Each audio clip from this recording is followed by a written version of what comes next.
Hello বন্ধুরা, কেমন আছো তোমরা সবাই? আশা করছি সবাই খুবই ভালো আছো।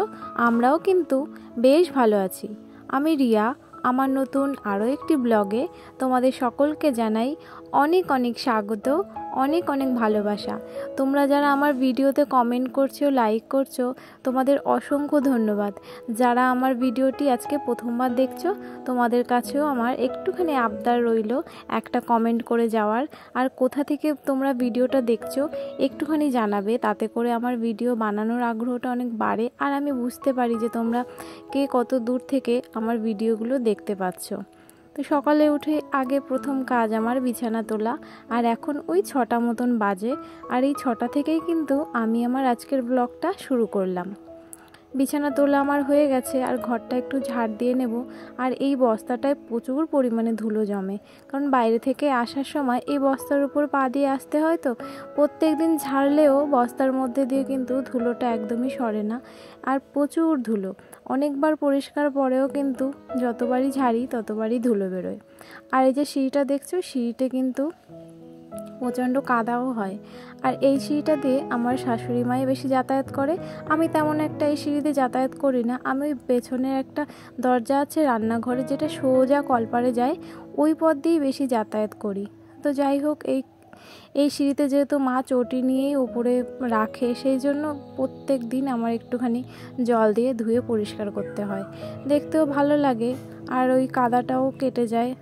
আর এখানে দেখছো, আমাদের এখানে কিন্তু ফুল গাছ লাগানো আছে আর একটা তুলসী গাছ।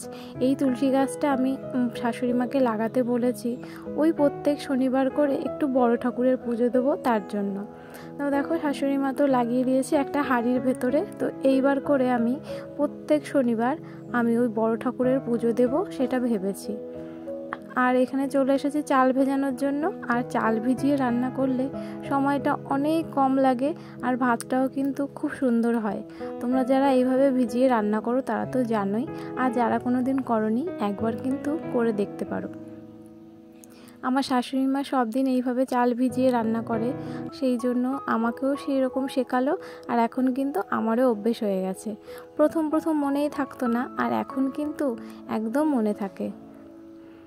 তো দেখো, এখানে চালটা ভিজিয়ে নিয়েছি। ওই 1 ঘন্টা মতন ভিজলেই যথেষ্ট। কোনো কোনো সময় 1 ঘন্টাও লাগে না, আধা ঘন্টার মধ্যে রান্নাঘরে রান্নার জন্য চলে আসা হয়। তার জন্য আধা ঘন্টা ভিজলেও কিন্তু যথেষ্ট তাড়াতাড়ি ভাতটা হয়ে যায়, আর ভাতটাও খুব সুন্দর হয়। এইভাবে চাল ভিজিয়ে রান্না করা আমাদের কিন্তু অভ্যেস হয়ে গেছে। আর এই যে বালতিতে যে জলটা দেখছো, এটা রান্নার জন্য নিয়ে আসে মা। এটা একদম হাইব্রিড কলের জল। এটা রান্নার পরে আবার এই বালতিটা ধুয়ে আবার নতুন করে জল আনতে হয়। আর এখন দেখো, মা ব্যায়াম থেকে চলে এসেছে, আর মার জন্য এখন চা করতে আসলাম। আর আজকে আমার মনটাও করলো একটু চা খাওয়ার জন্য। রেগুলার তো চা খাওয়া হয় না। মার কিন্তু খুব চায়ের নেশা, রেগুলার চা লাগে। আমার কিন্তু সেই রকম কোনো নেশা নেই। সেই জন্য আজকে মন করলো একটু চা খাবো, তার জন্য মায়ের সঙ্গে সঙ্গে আমিও কিন্তু একটু জল এক্সট্রা নিয়ে নিলাম। আর এই যে দেখো, চা বসিয়ে দিয়েছি। আর মা প্রত্যেক দিন ব্যায়াম করে এসে কিন্তু খুবই ক্লান্ত হয়ে পড়ে। মার সাথে সাথে একটু চা না দিলে হয় না। আর মার যেহেতু চায়ের নেশা, তো চাটা দিলে মার নাকি একটু পেটটাও ভরে। ওই চায়ের সঙ্গে বিস্কুট আর মুড়ি থাকে, ওই কারণে খিদেটা একটু কম লাগে। যেহেতু সুগারের পেশেন্ট, তো সুগারের পেশেন্টদের তো একটু খিদে বেশিই লাগে সবার ক্ষেত্রে, আমি শুনেছি। সঠিক আমি জানি না, মায়ের কাছ থেকেই শোনা। তো সেই জন্য সকালবেলা একদম খালি পেটে থাকলে অনেক দুর্বল লাগে শরীরটা। তোমাদের সাথে কথা বলতে বলতে এদিকে আমার চা একদম রেডি হয়ে গেছে। শাশুড়ি মার চাটা আগে নামিয়ে গ্লাসের মধ্যে সুগার ফ্রি ছিল সেটার সঙ্গে গুলিয়ে দিলাম। আর যেহেতু আমারটা চিনি মেশাবো, তার জন্য আমারটা একটু চিনি দিয়ে এইভাবে নাড়ালেই চিনিটা গলে যায়। তারপর আমার চাটাও নামিয়ে নিলাম। আমাদের বাড়িতে কিন্তু সকাল সকালই খাওয়া দাওয়া হয়, ওই 9টার মধ্যে সকালবেলায় খাওয়া দাওয়া হয়ে যায়। সেই জন্য আলাদা করে আর কোনো ব্রেকফাস্ট লাগে না। আমিও আর কোনো কিছুই খাই না, একবারে ভাত খাই ওই 9টার দিকে। আর আমার একটু সমস্যা হয়েছিল, কদিন আগে হসপিটালে ভর্তি ছিলাম আমি, 6 মাস আগে। তো সেখান থেকে ডাক্তার বলেছে সকালবেলা আমাকে ভাত খেতে। ওই আমার একটু গ্যাসের সমস্যা, উল্টোপাল্টা কোনো কিছু সকালে না খেয়ে ডাইরেক্ট যদি ভাত খাওয়া হয় তাহলে নাকি আমার ক্ষেত্রে খুবই ভালো। ওই তার জন্য অল্প করে ভাত খেয়ে নিই। আর সকালে ভাত খাওয়াটা আমার অভ্যেসে হয়ে গেছে। অনেকে জানো তো সকালে একদম ভারী খাবার খেতে পারে না, বিশেষ করে ভাত। আমার কিন্তু অভ্যেস হয়ে গেছে।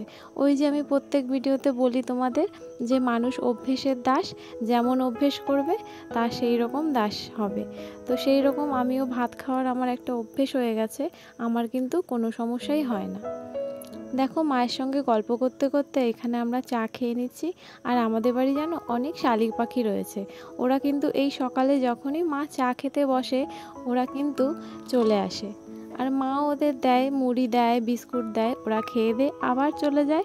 আবার ওই দুপুরবেলা যখন আমরা এখানে খেতে বসি, আবার ঠিক দুপুরবেলা আবার ওরা সবাই এসে এখানে এসে খাওয়ার জন্য অপেক্ষা করে কখন খাবার দেবো আমরা। পুজোর ফুলটা কিন্তু সকালবেলায় তুলে রাখা হয়, ফুল তুলসী পাতা দুটোই, কারণ বেলা হয়ে গেলে অনেকে ফুল ছিঁড়তে আসে, তখন তাদের আর কিছু বলাও হয় না, আর দেখাও যায় না যে কারা তুলে নিয়ে যাচ্ছে। এই রাস্তার দিকটা তেমন একটা আসি না তো, সেই জন্য সকালে তুলে রাখলে সুবিধা হয়। আর দেখো কত ফুল ফুটেছে আমাদের এই গাছটায়, আরও অনেক ফুল গাছ রয়েছে, কিন্তু এই একটা গাছে যত ফুল হয় তাই দিয়ে আমি পুজো দিয়ে পারি না, পুরো ঠাকুরঘর ভরে যায়। তেলাপিয়া মাছ এটা করে দিই, মরে গেলে ওর কোনো ধান নেই, পেট ফুলে যায় মরে যায়। এগুলো সব এগুলো রুই মাছ। বোমার কি হয়েছে দাঁতে? দাঁতে কিলিপ না ভেঙে গেল। এটা নিবে একটা, এটা বড় বড়টা 18 করে 15 টাকা করে। এইগুলো 15 সব 15 টাকা। বাজারে তুমি কত নিবা? না না 15 টাকা নিয়ে তুমি দেবে। আর না না না না না না না না দিতে হবে না, কোনো টাকা টাকাতে হবে না। না না কোনো দিয়ে না দিয়ে না, তাই কতগুলো হয়ে যাবে না, তাই চিন্তা করতেছি। আমরা খাই না বেশি, ওই দুজন মানুষ একটু খাচ্ছি, তরকারি একটু খাতে হয়, তাই অনেক হয়ে যাবে। নিয়ে আসো, দেবেন পয়সা নিয়ে এসে হাত ধুয়ে আসি, ঘরে নিয়ে আসো।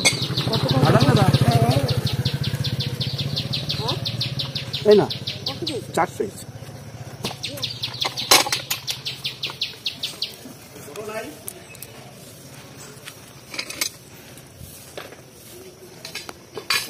বাটা বাটা চাই বাটা বাটা বাটা।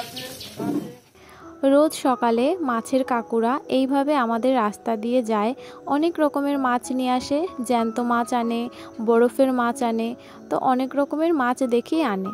তো আমরা বেশিরভাগ এই কাকুদের কাছ থেকেই মাছ নিয়েই, তোমরা তো আগের ভিডিওতে দেখেছো, তো তখন অন্য একটা কাকু ছিল, আজকে আবার অন্য আর একটা কাকু এসছে। তো আমার শাশুড়ি মা বেশি একটু জ্যান্ত মাছই খেতে পছন্দ করে। আজকে যে মাছটা ছিল একদম জ্যান্ত, এটা কিন্তু রুই মাছ। আমি তো নাম শুনলাম ওদের থেকে যে এই মাছটা কি বলো, আমার ভিডিওতে বলতে হবে। আমি কিন্তু সঠিক কোনো মাছ সেইভাবে চিনি না, ওই শুনে শুনে যেইটুকু বলতে পারি। আর এইদিকে দেখো তোমাদের সাথে কথা বলতে বলতে রান্নাবাড়া একদম কমপ্লিট হয়ে গেছে আমাদের। আর এখানে কিন্তু আমি ভাতটা বেড়ে নিচ্ছি। অনেক দিন পর আজকে একটু আলু সিদ্ধ খেতে ইচ্ছে করলো, আর ইদানিং আমার একটু আলু সিদ্ধ খেতে ইচ্ছে করছে, কেন জানি না। তো সেই জন্য আলু এই যে সিদ্ধ দিয়ে দিয়েছি, আর মা আমার জন্য মাছ ভাজা তুলে রেখেছে। আর জানো তো আমি ঝোলের মাছ খেতেই পারি না, মানে ভালোই লাগে না আমার ঝোলে দিলে সেই মাছটা। আর যদি একটু ভাজি হয় তাহলে খেতে পারি, তাও যদি একটু গরম গরম হয়। তাছাড়া মাছ তেমন একটা ভালো লাগে না, আমি কিন্তু মাংসটাই বেশি পছন্দ করি, তাও শুধু মুরগির মাংস, মানে চিকেনটাই বেশি ভালো লাগে, তাছাড়া অন্য কোনো মাংস আমি খাই না। তো দেখো এদিকে লঙ্কাও ভেজে দিয়েছে মা আমার জন্য একটা, যেহেতু আলু সিদ্ধ রয়েছে, আলু সিদ্ধর সঙ্গে কিন্তু শুকনো লঙ্কা ভাজার কম্বিনেশনটা দারুণ। তো দেখো ওই জন্য মা আমার জন্য তুলে রেখেছিল একটাই ভেজেছিল, মা খায়নি। আর মা সকালবেলা রুটি খায় আর আমি এখানে ভাত খাই। দেখো আজকে কি রান্না হয়েছে তোমাদের সঙ্গে একটু শেয়ার করলাম। এই যে ভাত বেড়ে নিয়েছি, আলু সিদ্ধ আর বেগুন সিদ্ধ দিয়েছিলাম, আর মাছ ভাজা, আর ওই যে মার জন্য রুটি, আর ছিল ঝিঙে ভাজা ডিম দিয়ে, মাছের ডিম দিয়ে। এই মাছ থেকে অনেকটাই ডিম বেরিয়েছে, তো মা বলল এই ভাজির মধ্যে যদি ডিমটা দেওয়া হয় তাহলে খেতে নাকি খুবই টেস্টি হয়। তো আমি প্রথমবারই খেলাম ঝিঙে দিয়ে আর মাছের ডিম দিয়ে, খেতে কিন্তু দারুণ লেগেছিল। আর ওদিকে তরকারি রান্না করেছে, কলার তরকারি। কলার তরকারি আমার সেরকম একটা পছন্দ না, কলা দিয়ে আলু দিয়ে আর ওই মাছটা দিয়ে রান্না করেছে। আর এদিকে দেখো আমি স্নান করার আগে কিন্তু এইভাবে কুলারে জল দিয়ে থাকি। প্রত্যেক দিন 1 বালতি করে দিলেই হয়, অনেক সময় 2-3 বালতি দিতে হয় যখন জলটা ফুরিয়ে যায় বেশি। আজকে আর বেশি ফুরায়নি, একদম কল থেকে ঠান্ডা ঠান্ডা জল এনে ঢেলে দিলাম। আর হাওয়াটাও কিন্তু দারুণ ঠান্ডা বেরোয়, জল ঠান্ডা যদি দেওয়া হয় এর ভেতরে।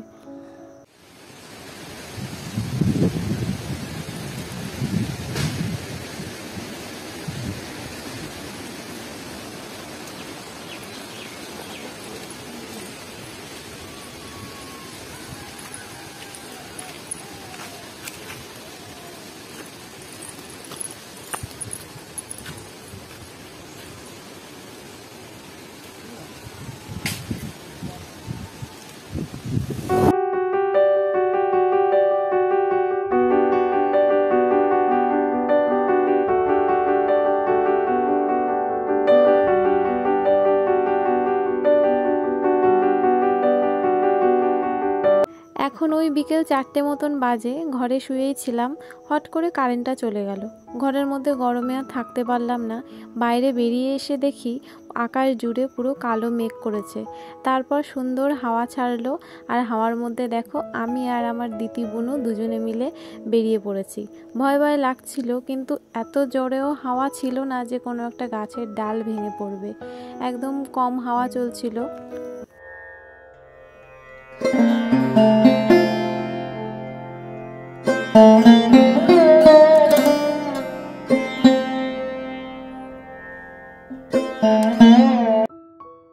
অনেকটা সময় পরে আবারও কিন্তু চলে এসেছি, আর এখন বাজে ওই 7:30টার মতো। আর আমি চলে এসেছি রান্নাঘরে। প্রত্যেক দিন তো রুটি খাওয়া হয়, আজকে কিন্তু একদম রুটি খেতে ইচ্ছে করছে না। আর যে কোনো জিনিস যদি রেগুলার হয় তাহলে আর কি ভালো লাগে বলো, একটু তো চেঞ্জ করতেই হয়। আর আজকে যেহেতু বিকেলের দিকে হাওয়া ছেড়েছিল আর পরিবেশটা কিন্তু এখন ভালোই ঠান্ডা, ভেবেছিলাম যে কারেন্টটা আর হয়তো আসবে না।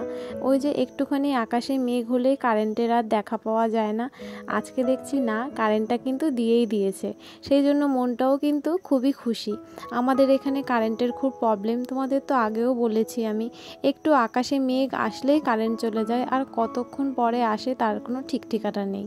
আজকে যেহেতু সেই রকম ঝড় বৃষ্টি হয়নি, ওই একটু মেঘ করে পরিবেশটা ঠান্ডা করে দিয়ে গেল, আর হালকা মতন হাওয়া হচ্ছিল, তোমরা তো দেখলেই, তোমাদের সাথে শেয়ার করলাম, ওইটুকুই হাওয়া ছিল, ওর থেকে বেশি আর হাওয়া হয়নি, আর বৃষ্টি তো হয়নি, তার জন্য বোধহয় কারেন্টটা তাড়াতাড়ি দিয়ে দিয়েছে। আর এখানে দেখো আমি তোমাদের সাথে কথা বলতে বলতে চাউমিনটা কিন্তু করে নিচ্ছি। আর চাউমিন 2 রকমের হয়, একটু মোটা হয় আর একটা একটু সরু হয়। তো আজকে চাউমিনটা একদম সরুটাই ছিল, আর এই সরু চাউমিনটা খেতে আমার কিন্তু খুবই ভালো লাগে। আগে যখন প্রথম চাউমিন করতে আসতাম একদম খিচুড়ি হয়ে যেত। শাশুড়ি মা এখন বলে আমাকে যে প্রথম যখন বানাতে আমার একটুও ভালো লাগতো না, কিন্তু এখন ভালোই করো আর ভালোই হয়। তো ভালো হলে তার ভালো তো বলতেই হবে, আর আগে যেহেতু খারাপ করতে মুখের উপরে হয়তো বলতে পারতাম না, কিন্তু এখন কিন্তু বলছি।